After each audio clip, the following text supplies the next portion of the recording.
So we did Oasis or Black Sabbath yesterday. So Liam or Noel? Liam. Lennon or McCartney? McCartney. Mick or Keith? Keith. I like that. George Harrison or Eric Clapton? George Harrison. Beatles or Stones? Beatles. Melody, I like it. Pink Floyd or Fleetwood Mac? Fleetwood Mac. Therefore, Lindsey Buckingham or Mark Knopfler?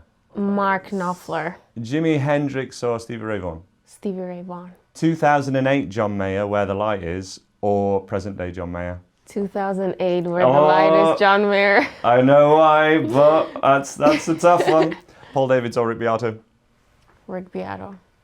Marty Schwartz or Andy Guitar? And the guitar. Oh, come on, you got to stick up for Marty as well. He's a legend. All right, gear, real amp or amp modeler? Real amp. Which you have a modeler right here. What? It is what it is. What? On the amps, Marshall or Fender? Marshall. Really? Guitars, Gibson or Fender? Fender. Victory Sheriff 22 or Boss Katana 100? Boss Katana. Boss Katana. What's the best guitar you've ever played? Honestly, it's my Ibanez Talman, the Japan edition. Gotcha. Yeah, it's the best guitar I've ever played. What qualifies it as that? What's one reason that... The way it feels when I hold it, especially the neck, it's perfect. Like, I'm a sucker for a good neck, and that neck is just perfect for me. Amazing. And best amp you've ever played through? That's such a hard one. I'll need to think about this one. Please do. My setup is interesting. I play electric guitars through an acoustic amp. Oh, okay. Best pedal? That would qualify. Yeah, Quad Cortex, by far. What's the greatest album of all time for you? Wow. Wow. Just starting off with the little questions. You know. Wow.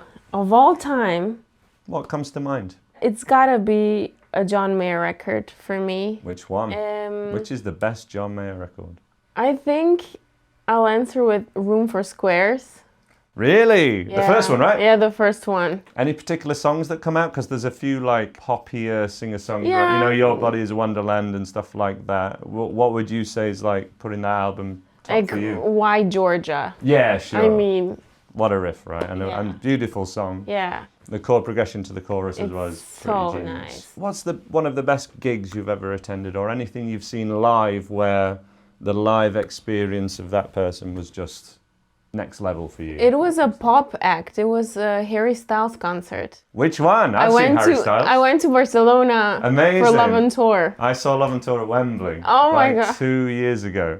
Well, honestly, the most joyous crowd Oh, it was I've ever known in my incredible. life. And the band was great. Everything was great. Some people won't like me saying this at all. He had a touch of the Freddie Mercury about him when I saw him. He Yeah. had a lightness on stage The that's just performing. like Yeah. he belongs there. Yeah. And he made a stadium feel very small. Exactly. Right, so you said Oh my you God, said going real back. amp or amp modeler. Yeah. You said real amp. Why? Yes. Because it is where it all started for guitar. Modeler, the word modeler, we are modeling these things based on that. So the original thing, I mean, for many reasons, is always gonna be the first thing and the best thing, in my opinion. And even though I do play modelers, it's only for convenience, because like I cannot always get a real amp when I travel, especially. It's just impossible. Yeah, So, if you want to do a low-cost trip anywhere, you're not going to get a valve amp on a plane. And even if you do, you're actually putting things at risk. You need a backup, right? yes. I think often modeling amps tend to be better when they're not trying to recreate another amp exactly. Not because they can't, just because it puts you as a player in the mindset of, let's judge this on this sound rather than comparing. Because we did this with Fraser.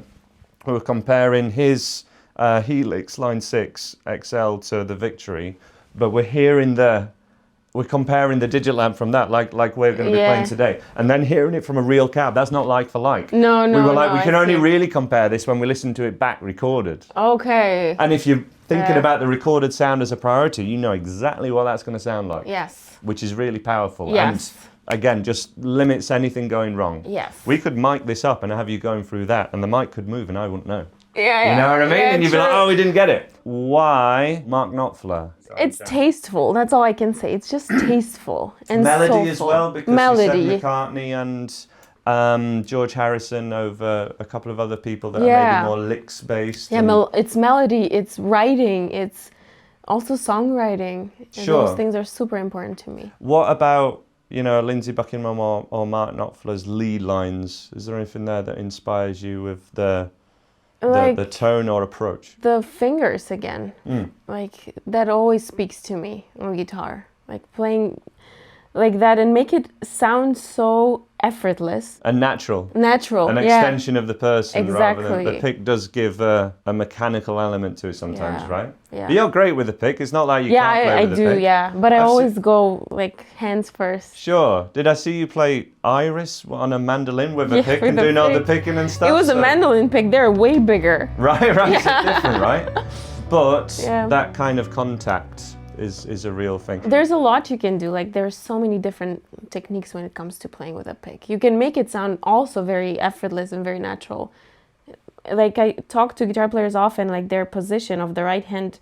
Like there's just so much you can do and so many differences to positioning to how you're gonna sound like. So pick versus fingerstyle, and we've been talking about Mark Knopfler, Lindsey Buckingham, even John Mayer. Well, some use a pick for things, but it's maybe more known for some of the fingerstyle stuff. What's your approach with all of that? When it comes to my right hand, I've studied classical guitar for 4 years. So that was in high school. So that's the first structured lessons you had? Yeah. Anything before that? I did go to a couple, I took some private guitar lessons before that, and they were with a pick and a bit of fingers. But then it was the first time I really started to learn stuff on guitar when it comes to technique was classical. Do you remember the first song you ever learned on guitar, whether it was classical or whether it was Nothing Else Matters. Really? Fingerstyle, there you go. First thing, right? How I started. Classic. Again, metal band, but fingerstyle one's one of the hits. Yeah. So how do you approach that now, and what are we taking from some of these legendary players in pick versus fingerstyle? There is not a barrier between the strings and you. It's immediate. And with a pick, there's a barrier because you need to really position and you need to know what you're doing so to achieve what you want to hear. But with fingers, I feel like it's one step less. So it feels more natural, like I said, more organic. And yeah, I find it really fun being able to do stuff with my fingers on guitar. It comes natural. I love doing it. So it's hard to tell why exactly, but it's just like almost like automatic. Even strumming, like I often do without a pick as well. Of course, yeah. So like I'll just do simple, like I'll do it with fingers first.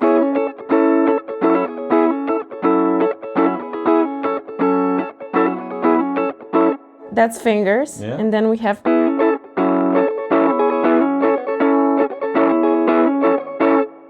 So there's a sharpness that's missing. There's with the fingerstyle. It's softer. Yeah. But it can also just be more expressive. I think sometimes people are a bit afraid of that softness. They're maybe not used to playing so loud.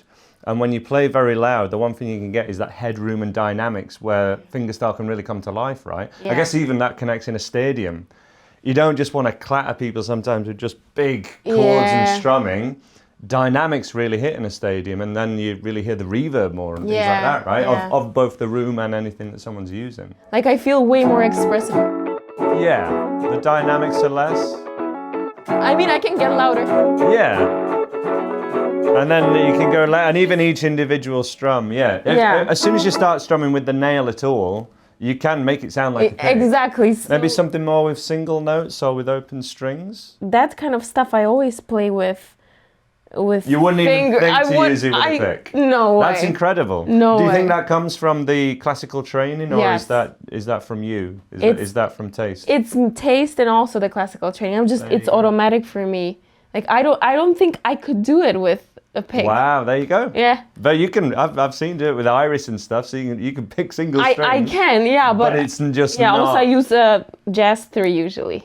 So Do you have habits? I actually don't have any jazz my- 3s, sorry. I should do, but seeing as we're talking about fingerstyle, were you taught any principles that you've come to rely upon throughout the rest of your playing in those early lessons in terms of position or, some people swear by pinky down, some people swear by a more throating approach, some people like thumb has to be ahead of the fingers. That. Are there any of those that have been a bit tried and true? Well, for a while I had a very stiff wrist when it comes to right hand. So classical used to be more like this. Obviously the wrist is much more to the front.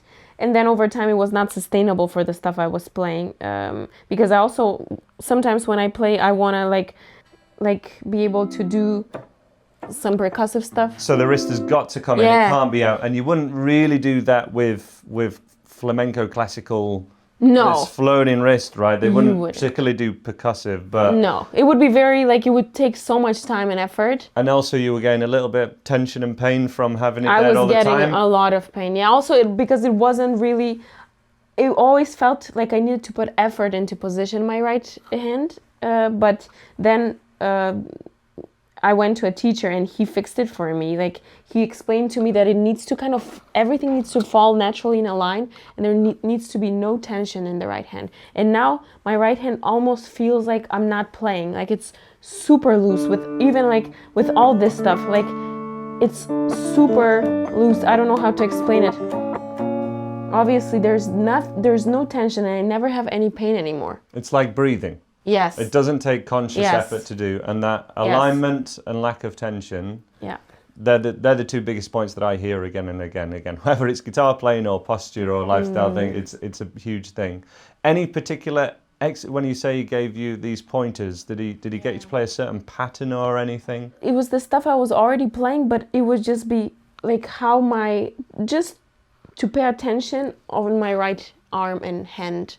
That was the goal, but it wasn't any exercises he gave me so it fixes it, but he did tell me to change my nails. My nails were way longer. Okay. And they were kind of in the way of that, and then he told me that to achieve the least tension, you would need the nail to be at the size of the tip of Finish the end of the finger. Exactly. That's exactly what I've heard too, from far better fingerstyle guys than me. Yeah. It's really important, cutting your nails once a week to keep that. Absolutely. If you're practicing hours a week of fingerstyle, is really important because it changes. It's like using a bigger pick and then a smaller pick all the time. And you don't really pick with the nail. It's the fleshy part, but the nail literally, the purpose of it is to give the end of your finger a solid base. Exactly. I mean, nowadays I don't even do that anymore. I have no nails. Yeah.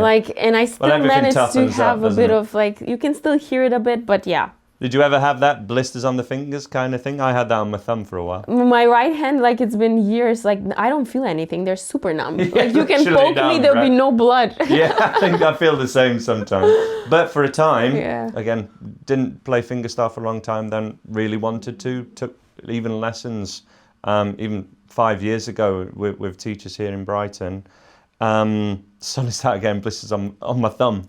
Yeah. And I was like, oh, am I going to have to use a thumb pick? What am I going to do? I think you just work around all these. I've done things had to wear a plaster and things like that. My God. To practice. Yeah, I've done that. I get those on my left hand sometimes. Occasionally, right? Let's say something is different and then you do it repeatedly, it creates an issue.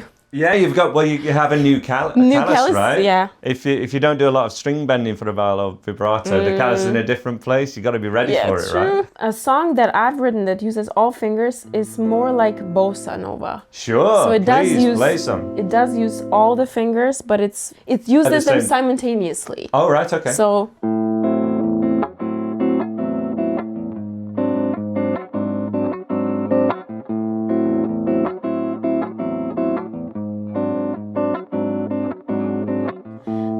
I was stronger, didn't need to cry in the corner.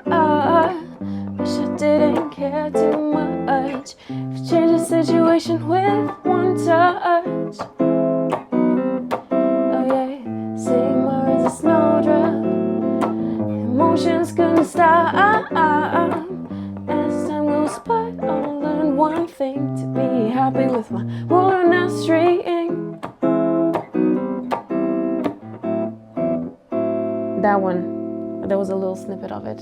That uses all I don't of them. often feel the need to applaud when I hear someone play it. That was pretty outstanding. I'm glad I got you to play that one. That's with fingers all together. Yeah. Did you ever struggle with like the finger independence and finding the strings? It's usually lately, I either use all of them like that, or my favorite technique happens to be just with 2 fingers. Sure, like, yeah. So that is the John Mayer thing, and it's Like- also very Stop This Train, very. I'm not sure how he plays it, but with Stop This Train, I think I use 3. Yeah, me too. But you're kind of doing a little strum or a Yeah, tap of work with course, the first like finger, with the first one. Because when we think of fingerstyle, we Yeah. think of always plucking the strings, and people are following tab and plucking the string, and it's like often we're kind of doing a little strum In even between. in between the plucks with the thumb, and also for lead playing, even for playing one note, sometimes it's like a little flick down gives you a different technique to pluck in. That's really cool. Yeah, yeah.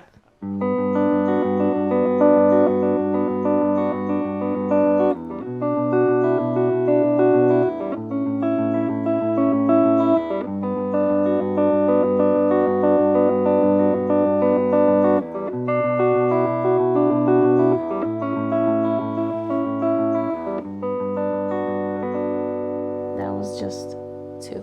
Just 2. Yeah, so it's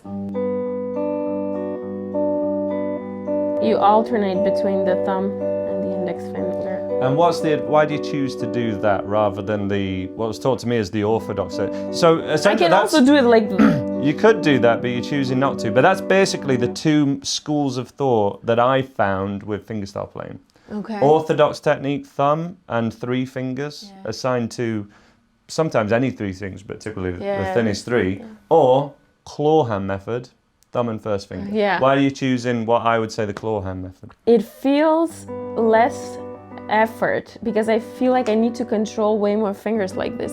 Sure, it's more dexterity, which isn't something you struggle with, you just prefer the other Yeah, one. and obviously like that works as well, but just there's something.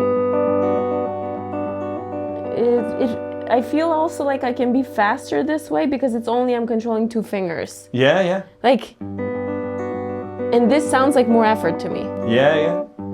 in comparison to that. There you go. So I've never thought about it that way. So I think it's just natural. I had a lot of questions fun. when I was. This is from when I was having lessons.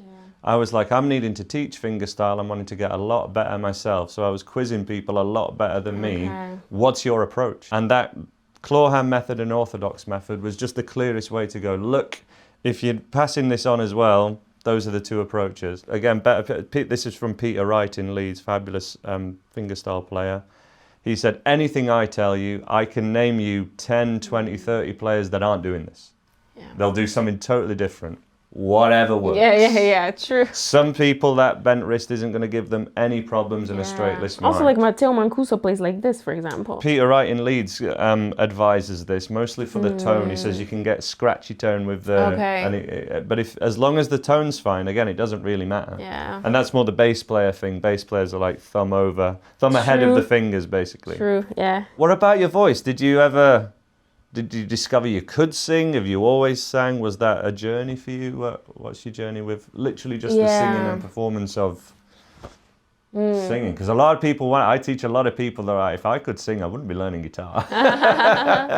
No, I started with guitar, obviously, and I didn't know that I could sing for at least 6 months. Like, but I thought, oh, it's just me and a guitar. And then I tried singing. I was like, oh, actually, that doesn't sound too bad. Yeah. So I then started singing as well, but I never studied it. Did you have to record yourself to realize you didn't sound bad, or could you tell at the time? I could tell already that it was in key. It was kind of all right. Obviously, wasn't like great, but I was like, okay, that doesn't sound too bad.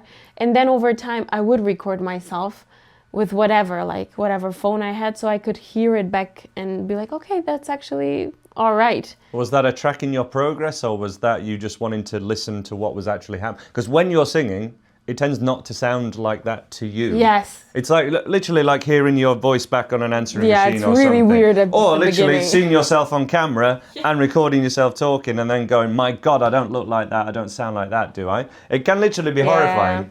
Yeah. But when you sing, it can sound very different to you to what it sounds like afterwards, and you kind of have to hear back for the reference, right? To 'Cause it's in become your head. familiar with it, because it's a different voice that you Yes. hear It's not your afterwards. So speaking voice, it's that not was the the range. reason I was recording myself, to familiarize myself with my voice. That way I can control it better. Because in my head and what comes out, it's not the same, and it takes years to connect it fully and to be familiar with that other voice. And it wasn't to necessarily track my progress, although it was nice to hear where I'm at. Sometimes I would record like the same things over and over again.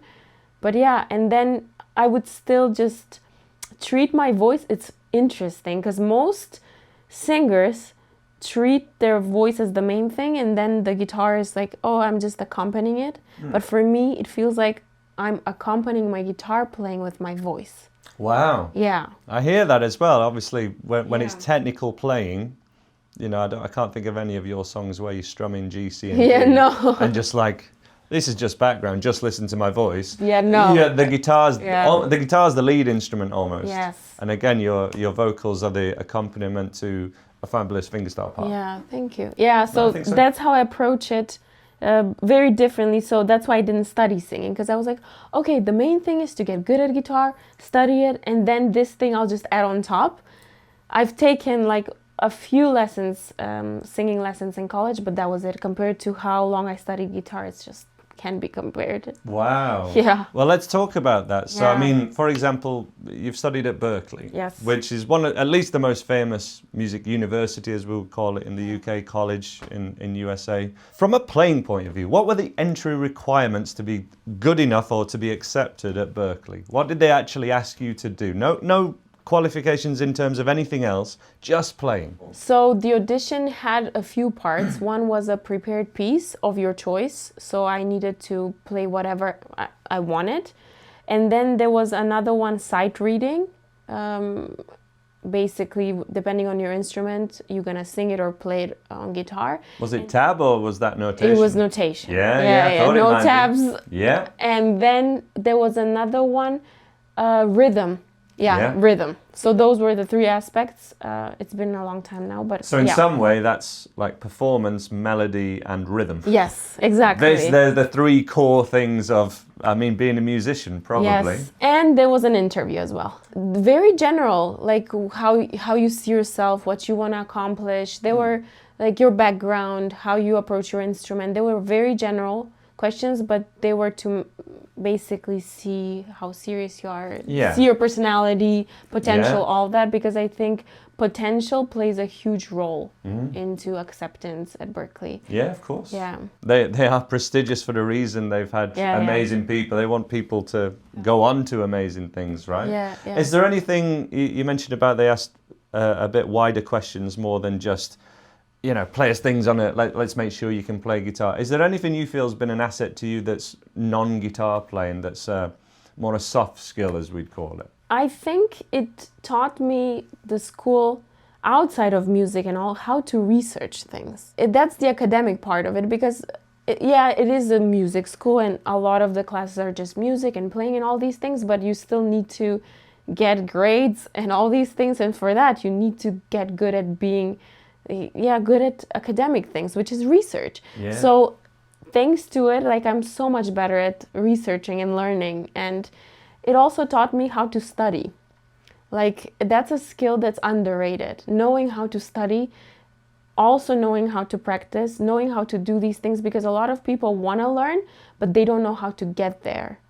I couldn't agree more. Yeah. Yeah, and that is it. If you master the skill of being able to study easily and effectively, all the other stuff gets easier, right? Yeah. So that's been like a major thing since I went there for me. I was able to get better at those things, yeah. Oh, that's amazing. So you studied at Berkeley.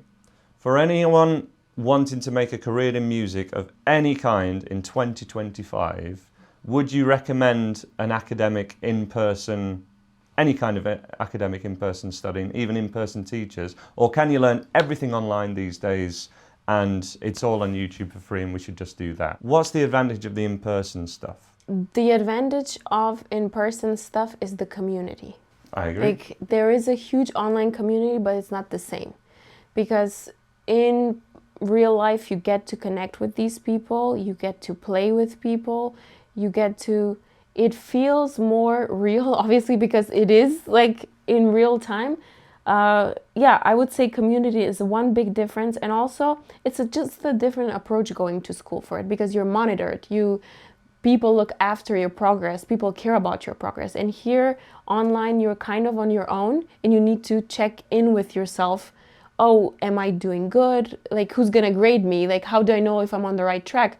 So it requires like a different type of discipline to achieve the same things when you're on your own. Although it's possible. I wouldn't say one is better than the other. They're both very different. For me, I chose the in-person and all, like going to music schools because of those reasons. And yeah, I was able to know if I'm like on the right track or not at all times, which is super helpful. I couldn't agree more. The best way I've heard it put, I think, is if you want to go fast, go alone. If you want to go far, go together. Yes. If you're trying to do all of this on your own and just wanting to learn just online, but you have no supportive community, no one to ask a silly question to, no one to watch as great examples in real time, it's a lot harder. It's really tough. What would you say is the one biggest or one nugget of wisdom that you got from Berklee? It was from a performance technique class by Livingston Taylor. He's the brother of James Taylor. He was my professor, and he taught me to how to see and approach an audience and to understand that I am in service of them. So everything I do in my career, like these people have chosen me and they are giving me their time and their interest, and I need to know my place when it comes to my audience. So that has been life-changing in terms of how I see myself, where I position myself when it comes to having an audience, whether it's in person or online.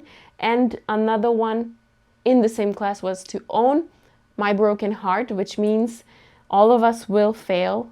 All of us will fail on stage, will fail at any point. We need to own it. Yeah.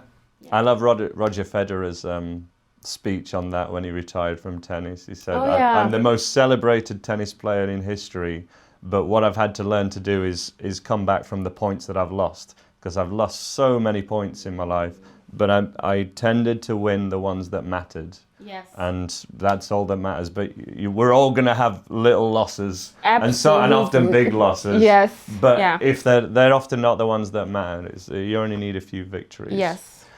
You mentioned that you're an original artist, you're a songwriter. You're going on tour later this year. Yes. Talk a bit about that. You're going on tour in Germany with a live band. Yeah, but it's so I'm a solo artist. Sure. But I'm trying to expand a bit as a guitar player. So as a guitar player, I'm trying to play for other people now, which is a new skill for me. So there is an artist from Berlin who asked me to be their guitar player. And I said yes. And it's something new. I've never before. I've had a few bands, but it was for me, for my original music. So now I have to play other people's music. Sure. Which is new. So I'll go on tour playing, for them. That's exciting. We'll leave all of the links to that. Something new, yeah. Indeed. But you're right, original songs. How do you learn to be a songwriter? Wow. There are like many songwriting techniques, obviously, and things to learn. But first is learning to recognize there's a voice in you that wants to tell something, that there is a storyteller of some sorts. And I don't consider myself the best storyteller, but that's always what I'm trying to work on, becoming a better storyteller, because I do feel like I've lived through so much and I have enough experiences that would be cool to put in songs. So it's first this trying to find your voice as a songwriter outside of all the other stuff like studying it and learning how to songwrite. Yeah. That's wonderful. That's a great technique to just approach it from a storyteller point of Yes. view. I think that's my biggest weakness. Really? Especially with songs, but even when I'm telling stories, to be honest, anecdotes or anything. I have a habit of just skip to the end. Okay. I want to say, it's probably what makes me somewhat of a good teacher, because I'll just give people the nugget they need To the and then point. move on. But that makes me a bad storyteller because you need context. Yes. And often, have you ever found this where a big songwriting technique I've found works really well is if you write a verse that you think is going to be the first verse and then you write a chorus, often that first verse needs to be the second verse because it's got no context to it. And rather than trying to write more than that, you go, actually, I've summed this up in 2 paragraphs now, or 2 stanzas. How can I do this? Set it up. Treat it like a stand-up. Okay, you got the punchline. Yeah, You've got the chorus. You've got the detail of the second verse. What was the concept? They didn't start there. How can you get people to there? Because they're listening to this with no context at all. You can be, even if you're singing about you can be singing about people that have never existed for something that didn't happen. Because you're adding things, aren't you? Embellish. No song's 100%. True. Is there anything was there a gateway song for you where you wrote that and you were like, oh, okay, I can do this? For example, Oasis, we're both big fans of Oasis. Yeah. Live Forever was one of the ones that like Noel wrote when he's like, once I wrote that, a lot more came. Yeah, to be honest, I feel like I haven't written that song yet. Well, none of us have written a Live Forever. Yeah, and if you did, you wouldn't be here. You'd be chatting to someone far better than I. Yeah. So, But was the one that just opened a bit more of the floodgates for you? yeah, I think I'm still working on that. I'm still working on finding who I am as a songwriter. Good. I mean, we never get there. Paul McCartney's still doing it. Yeah, exactly. He's still trying to write the next best song. So if I were to tell you, yeah, this is the song, it wouldn't be true because I love obviously everything I've written, but I don't feel like, oh, this is it. This is me 100%. Also because I'm changing a lot. So I think depending on where I'm at in life, I would probably give you a different answer on this. Rightly so. But having spent years just being a guitar player, I still feel like I'm so new to songwriting and there's still such a long way to go. So yeah, I think I'm trying to find myself when it comes to this. Yeah. That's good. And you said earlier that everything, one of the biggest tips was everything's for the audience. Then there's the Rick Rubin approach, which is forget about the audience. Yes. It's all about you. You make your art. How do you balance those two things? Not least in a content creator economy. Where I think both are true and both can coexist because to get to an audience, you need to be true to yourself. So I think one comes first and then the other one second. Like by the time you're on stage playing for these people, you know who you are and you have made, let's say, songs or whatever that got you there. And for that, you need it yourself.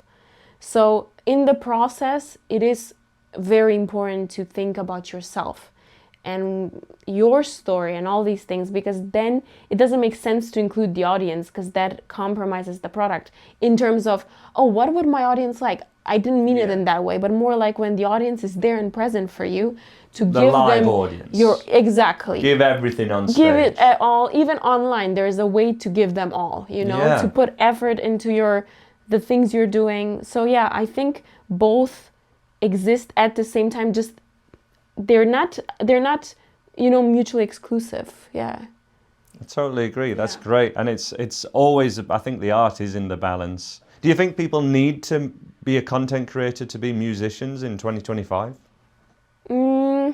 Oh wow, I've never thought about this. If you're alone, let's say you don't have the resources of somebody helping you be a content creator, I think it's very important. It gets you further because everybody's on socials and so much music we consume.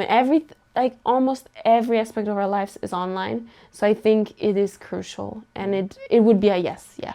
And at least to start, there's no barrier to entry, right? Yes. Yeah. It's often said there's no gatekeepers to music anymore because we can all upload, 200,000 songs a day uploaded to Spotify or something crazy. But do you think there are still any gatekeepers? Is Spotify a gatekeeper in terms of you need to get on a playlist to have any kind of success? When you're starting out and when you rely only on those platforms, I think no. But then once you get further, how you're going to place that even further, I think yes, you would need the resources and the people. I wouldn't know if that's the gatekeepers, but I think you need to get to a certain point on your own. And I think the algorithms are pretty friendly when it comes to that. Like if you do follow the rules of these platforms, they have very unique rules.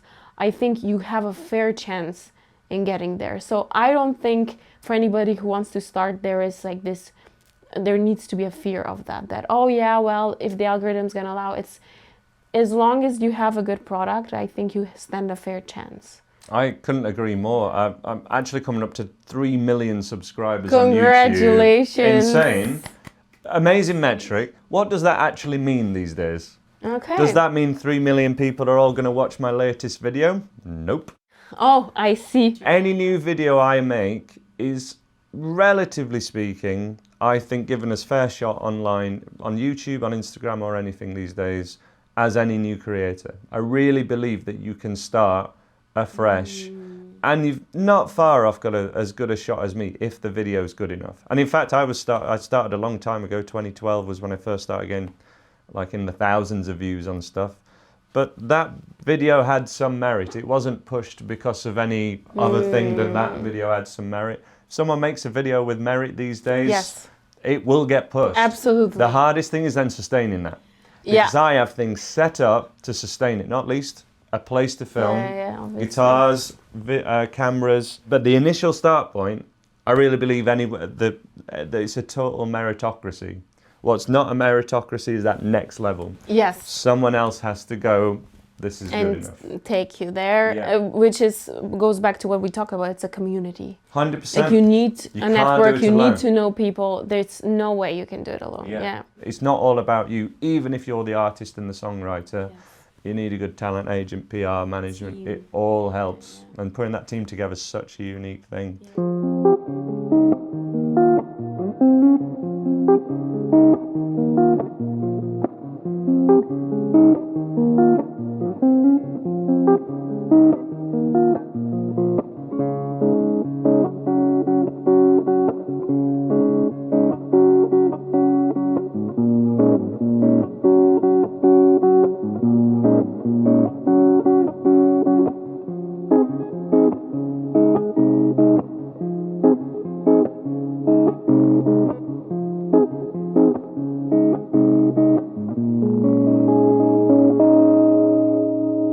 Beautiful. What draws you to that song? Message in a Bottle. I love The Police. I love Sting is one of my favorite musicians. I love there's just so much at play in both hands. Yeah. Like both hands do different things at the same time. Both have these like for example, when I do this, these fingers do this and these fingers do that. Yeah. So it's 3 and 3. Yeah. And I really like Andy that. Summers makes you work, doesn't he? Yeah, he does. So yeah, I feel like it's a lot happening for both hands at the same time, and that's really intriguing for me. And Sting's all about the surprise in music. That's always the element of surprise. Yeah, for sure. Yeah. And there couldn't be more so. I mean, key pretty much 3 times. Yeah.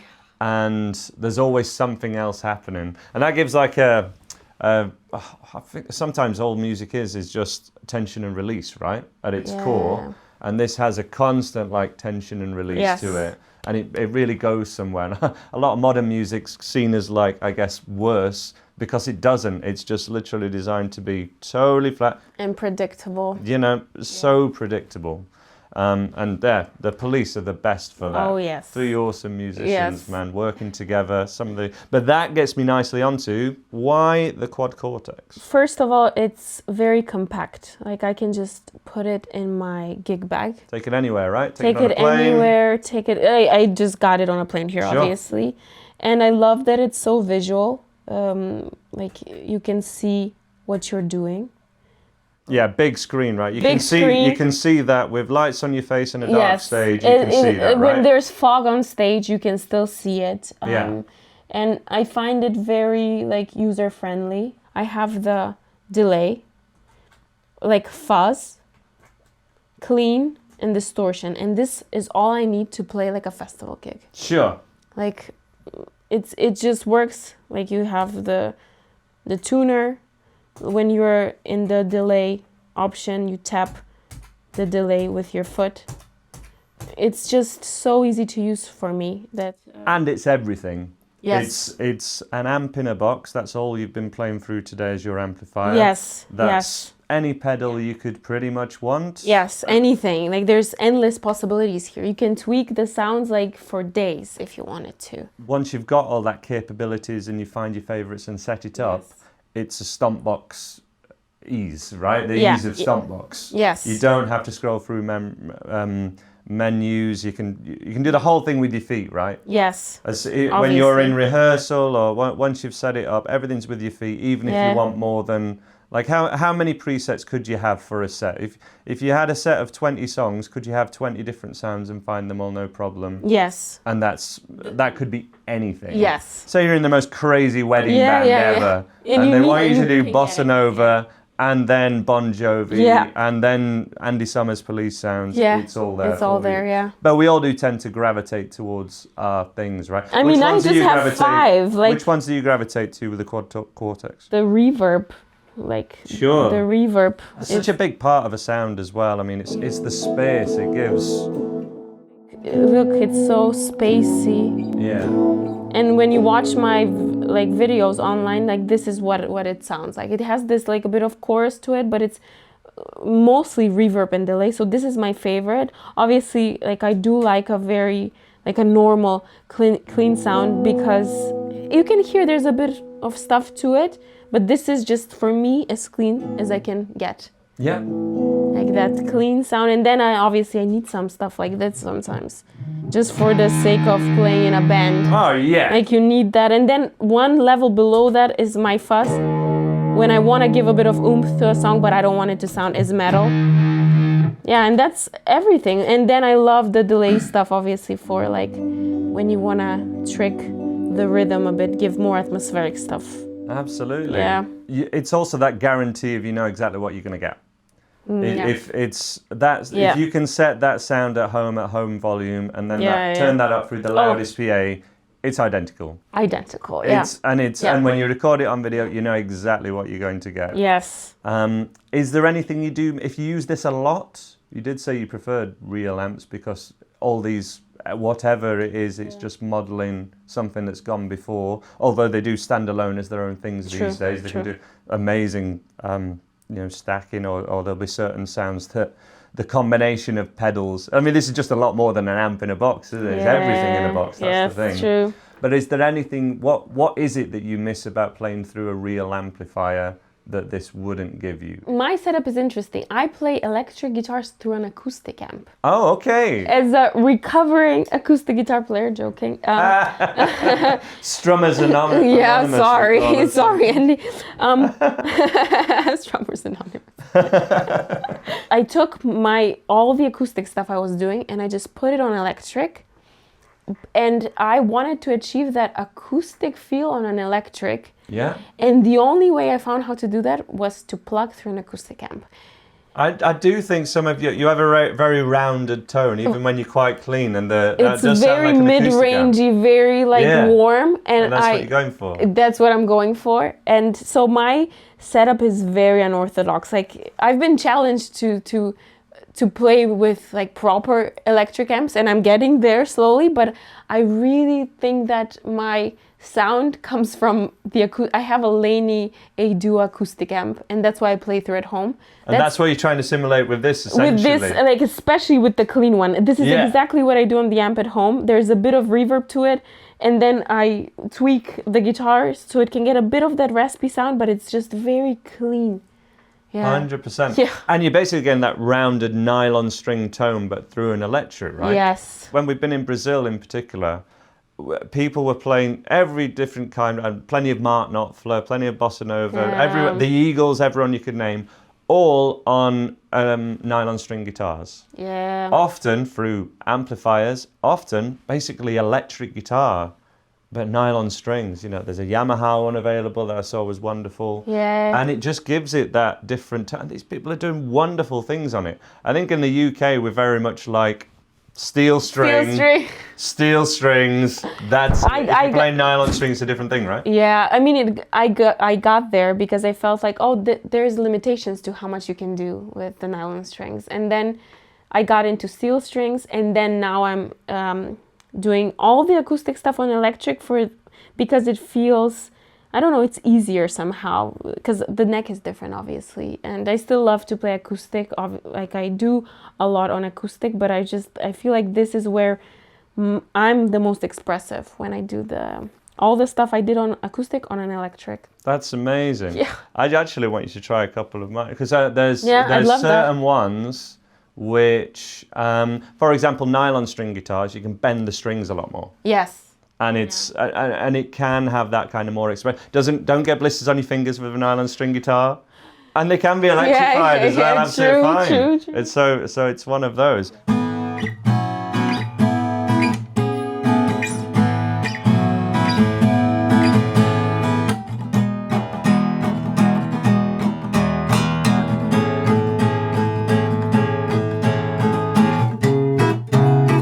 It's very deep and resonant.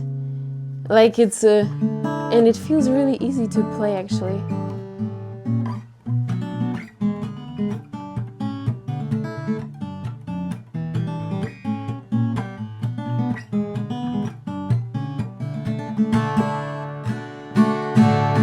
And if I want to be loud, I can be. Yeah, it sounds really nice. Thank you. Very resonant. That would be one word to describe it. Resonant. That sounds good. You made it sound like $1 million. So thank you very much. £100. What? Wow, cool. And 3 months membership to my website just to plug it. But what made you play that? So I do think sometimes guitars make you play a certain way. What made you play that on that guitar? So you suddenly started strumming it with, you sort of did the things that I would do on that, to be honest. Yeah. I wouldn't go fingerstyle, I'd be doing open. The first thing you just want to hear, that's the best way to hear the wood, I think. Sure, to hear how the it just right? resonates. Is it resonating? Yeah, so that's why. Like, it's just as simple as that. That's the best way to judge an acoustic guitar, I feel like. And amazing. Well, thank you very much for playing that. You made that sound amazing. I want to see what you play through a couple of other things just for fun. Oh my God. Faith are one of certainly the biggest, and I think one of the best British English brands.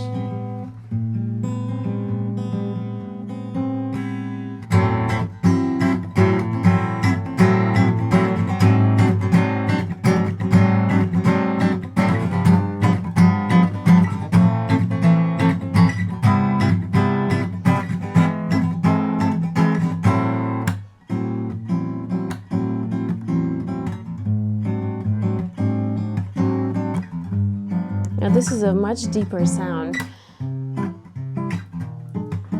I would say that is more of a fingerstyle workhorse. So it's interesting to see you doing the bossa nova and fingerstyle stuff on that. Is there anything you feel different that makes it perhaps good or not good for fingerstyle? No, I think it's the other one was better for strumming and open chords, and this one obviously it is. Tune.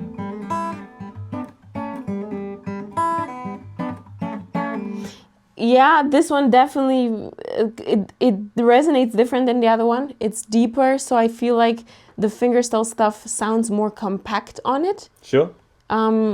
Yeah, this one I would use for finger picking stuff more than the strumming, and the other one for like chords and singing. And I think that can be a bit of a more budget one. People maybe start off. Certainly not with advanced fingerstyle. They're going to strum things in basic fingerstyle. Yeah. This one more of a premium instrument. You can play the finger picking stuff on it, But this sounds great too on it.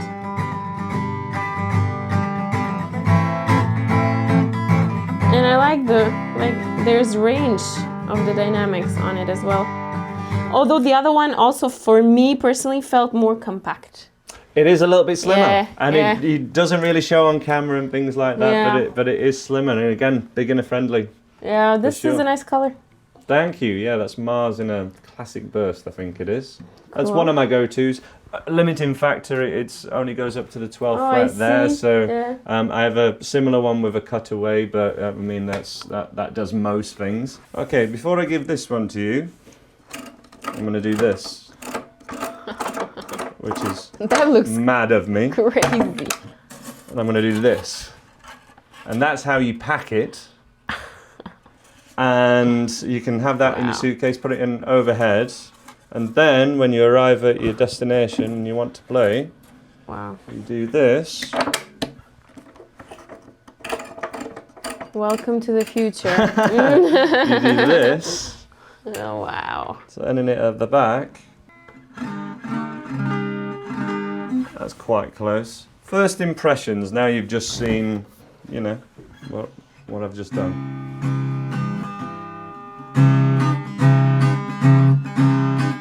Oh, it's nice. Wow, I'll do the same thing.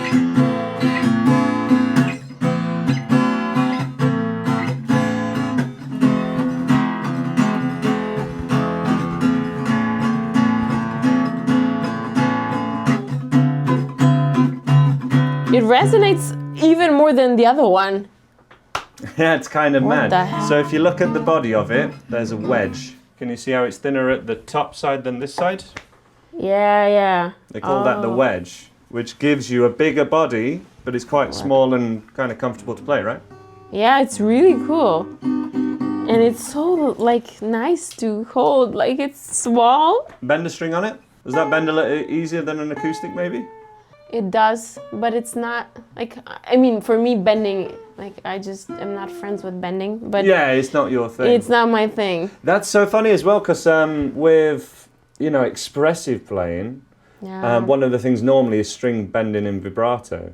Yeah. Yeah, you're getting all the expression from just volume, really, and kind of tone and texture from... Tone and my fingers, but I have been trying to like do a better, like on electric, like I cannot Sure. demonstrate on acoustic, but I've been trying to get my vibrato better. Me Just too. sometimes when I rest on a little note to add a little bit of a touch to it. Vibrato's the endless quest to try and improve it, maintain it, Yeah. get anything Yeah. better, because when I find if I have any time away from playing guitar, that's the thing that slips the most.